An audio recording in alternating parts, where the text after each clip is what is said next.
Oh my god.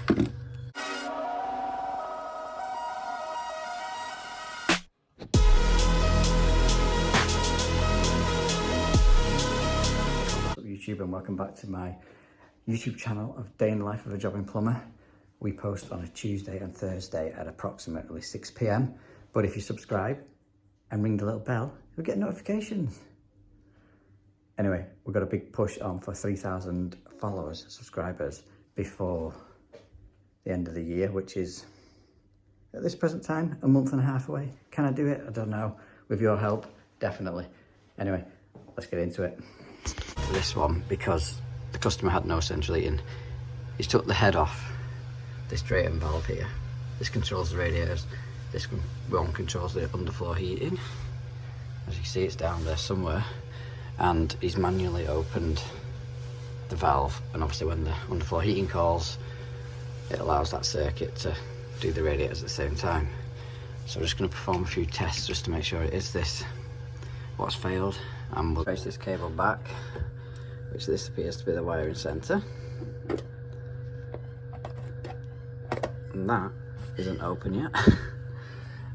We've got little ones and zeros. Oh my god.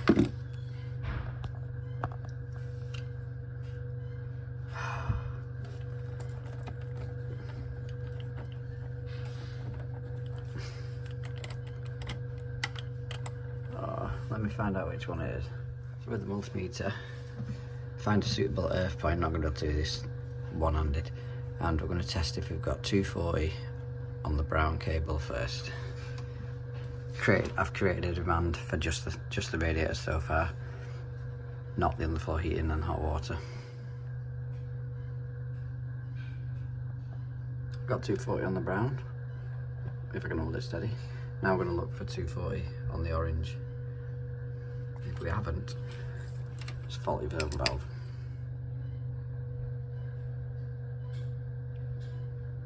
Kaput.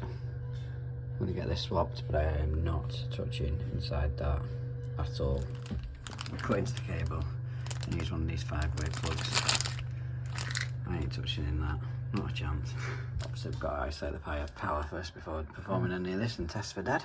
I had to buy a 4 valve anyway, but rule of thumb is if you can turn this with your hand, it means the valve itself, body, is okay. This is what we're using to wire in the new one. Just a 5-way block. Makes maintenance in the future really easy. Really easy now instead of pissing around with that box. Yeah. Just put the cable clamps on now on the covers. Plug her in. Give her a test. Alright, it looks something like that. Just need to click that onto there. Just a little button on the side. Have we got 240 on orange now? Yes. Although I did watch that fire over when the Tardo kicked in and the boiler is up and running. So all that's left to do is flick that head on. Cover back on there. Job done.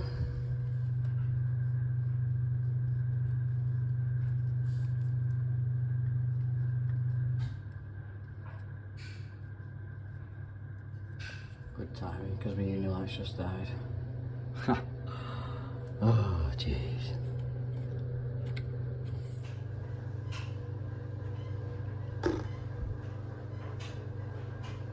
So this next one we've been called out to is these two aren't communicating, and before I came I sent the customer a YouTube video for how to reconnect and repair them. He's a computer whiz and it still doesn't work, so we're going to swap that out for an EPH. Should be quite simple.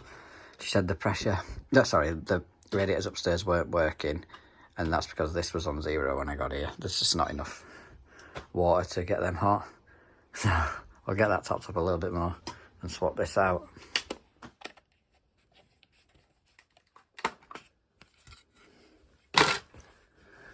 What have we got? Alive and neutral. And it looks like 2 switch wires there, which is good because that's exactly how I do it, but this looks like it's been bloody plastered in. Mint. That's what we're left with. Shame about that there.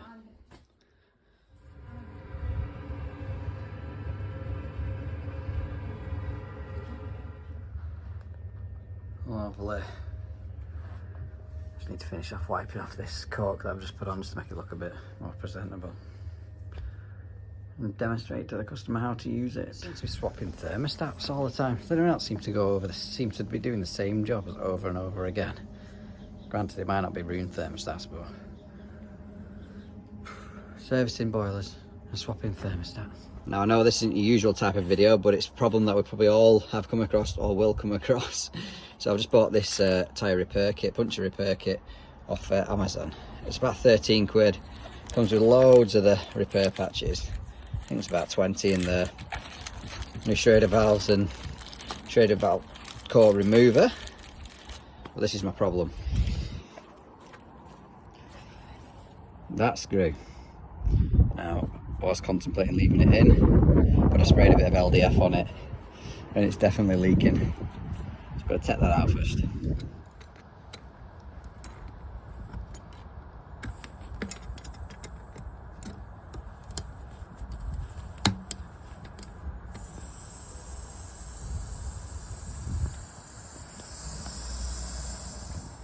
So really we shouldn't be repairing this with it being so close to the sidewall. If you look online it shows you where you can repair and can't repair, but I just want to fix this and make sure I can get to the garage to unfortunately get the tyre changed. So the first thing we've got to do is clean out the hole and make it enlarge it for applying one of these. And it says you've got to rub, this Vaseline comes with it, we've got to lube her up.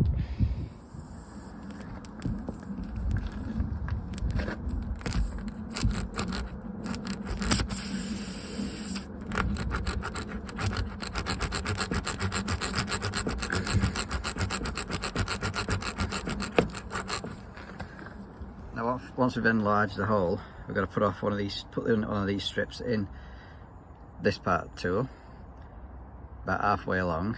We've got it inserted in the tyre, so about only 12 mil is sticking out at the end, and we've got to turn it 360 degrees, it says.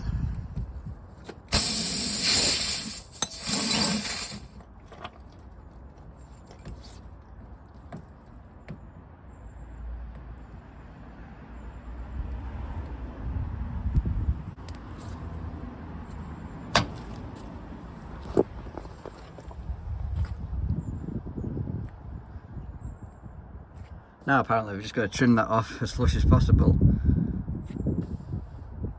blow the tyre up and check it for leaks. Even send a little Stanley knife.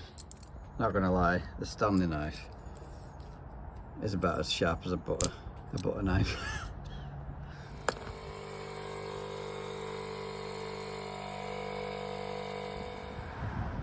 Obviously we carry this.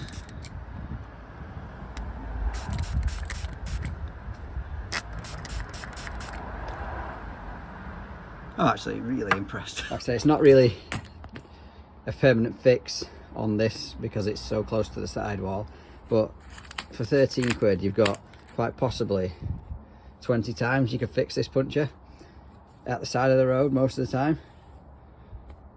I'm really happy with it. Not plumbing, but I hope you enjoyed that little snippet.